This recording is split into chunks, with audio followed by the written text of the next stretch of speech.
What's up, y'all? I'm on a deployment for a support role for our emergency response group.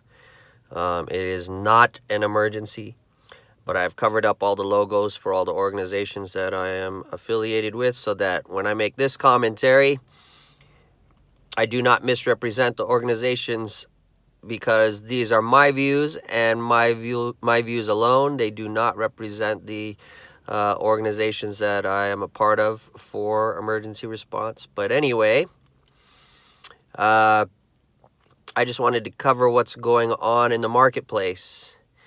And the reason I bring up emergency response before I get into that is that I've been telling people for many years now, I don't want to sound old, but it's been about 20 years now that I've been telling people that they need to prepare for emergencies. That there will come a time when the law enforcement, the usual first responders are not going to be there for you. So you need to be prepared. You need to be training.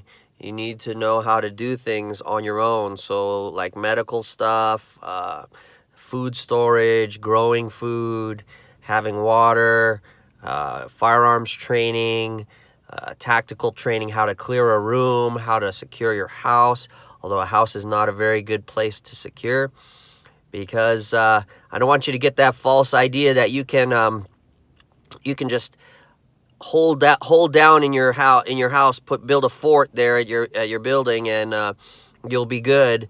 The reality of it is, if someone wants you out of your house, all they have to do is set fire to the house, and you are burned out like a rat. I'm just getting over my sickness, so I still have a little bit of a bleh sound. So that's why I haven't been doing videos for the last couple days. Usually I do a Friday follow-up and Saturday. But I got a really bad cold and really knocked me out bad. And I'm just recovering where I can actually breathe again. So, see, that's the other thing. You need to know your medications and have all that stuff stored up for hard times. Because hard times are coming, and we're starting to see it in the marketplace. How do you like that transition? For years, I've been telling you guys there's going to be a major crash coming. Is the major crash here yet? Again, I don't think it's here yet, but it's starting. What do I mean by that? A major crash to me is going to be like a 1,500 point drop on the Dow, or 2,000 point drop on the Dow plus, a day that will just scare the living crap out of you if you have money in the stock market.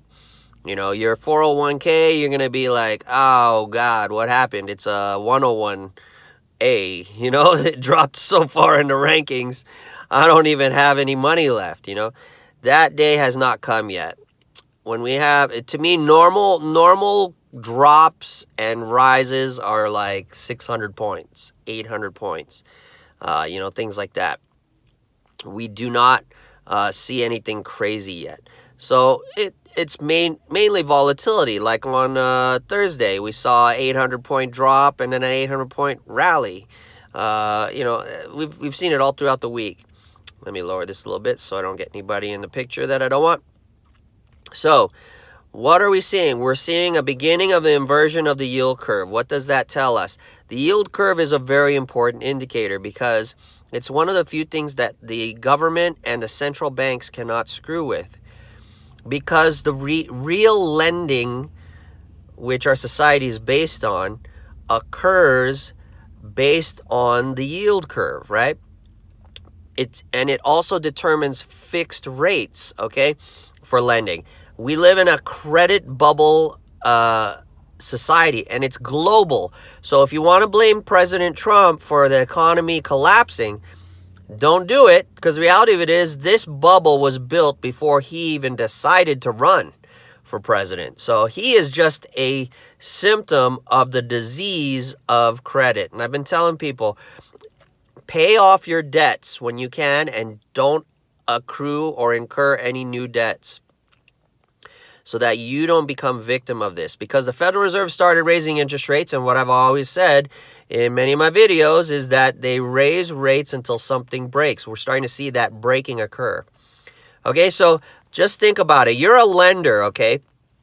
What is the yield curve? Yield curve is the curve of interest rates based upon the term of your risk. So if you lend to somebody a week and you expect to get paid a week from now, this is just an example, they're going to be a lot lower risk of a borrower than somebody that's out 10 years from now, right? If I get paid my money a week from now, I'm going to charge a lot lower interest rate. So the interest rate will be lower for a short-term debt than for a long-term debt, right? Because 10 years from now, who knows what your financial situation is.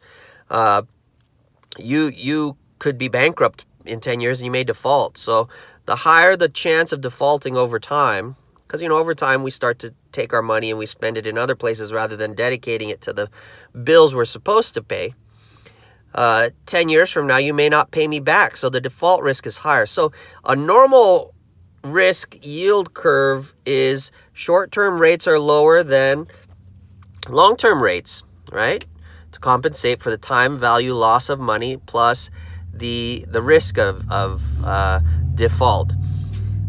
It's changing now because now people are not so able to pay their bills in the short term. So they're actually riskier now than perhaps in the future. If someone is failing in their economy right now, you may not want to lend to them, or you're going to lend to them at a higher interest rate. So you're seeing the yield curve invert where the short end is starting to have a higher interest rate yield than a long-term interest rate. So if this is based upon government bonds now. So this is the same thinking. So as you go further out in the curve, you're starting to see a reversal where the interest rates are dropping and price is increasing for those fixed rate bonds, right? Because people want to lock in that high yield before it drops, right? Makes that bond a lot more valuable because it's paying out more. It's fixed, it's locked in. So when you're seeing interest rates invert, you're going to start to see the recession happen because lending is going to freeze up. This is getting back into my liquidity crisis explanation. Now, liquidity crisis is not just about dollars. Keep in mind, if you're like me and you're shorting the markets, you don't want to be short the markets forever. You don't want to be greedy and maximize the short positions you have because at some point you're going to have to sell out of those positions depending upon how you're doing it. If you buy into an ETF, you are buying an asset. So in order to exit that position, you have to sell it. In order to sell it, there have to be buyers. And if everyone wants dollars at a certain point because of a liquidity crisis, they're not going to want your asset, right? Because they have to trade the dollars for the asset. So you're going to get stuck in your position, even though it may be becoming profitable. You'll never be able to realize that profit because of the liquidity crisis. So a liquidity crisis in currency terms creates a liquidity crisis in asset terms. This is why you get capitulation right before you get stuck in an asset, right? So gold and silver are like safe havens. They rallied in 2008. And then all of a sudden, boom, they crashed, right? There was capitulation. People needed cash to pay their bills because they can't pay their bills with gold and silver. And so they capitulated. Everybody sold. At that point, if you own gold and silver, you're stuck in it because everybody's selling and nobody's buying. Okay? You may have been profitable in the rally up through November, up through, the beginning of the new year, but you got stuck in it the moment the crash happened. And what I'm saying is be very careful. Liquidity crisis bleeds into all forms of money eventually. Now, gold and silver are best ways of preserving your wealth, but they are not the best ways to transact your wealth. Meaning, if I need to buy something from the moon, I can't throw a bar of gold and silver up to the moon to purchase it. So cryptocurrencies are going to have to come into play in the future because they're digital money. So there's going to have to be some kind of balance, all right? But prepare, because until then, it's only going to get worse before it gets better, all right? So I can go more into the yield curve later if you guys want it. Just go ahead and drop me a comment. If you like this content, smash that thumbs up button, subscribe, hit that notification bell so that you get new notifications of when I place a comment up, and most importantly, share it with all the people you know so that we can save more people and that we can recover from this mess in the future. All right? Love y'all. Take care. Have a good weekend. Merry Christmas. Happy Hanukkah. Happy Kwanzaa. Happy everything. May we all prosper into the new Happy New Year.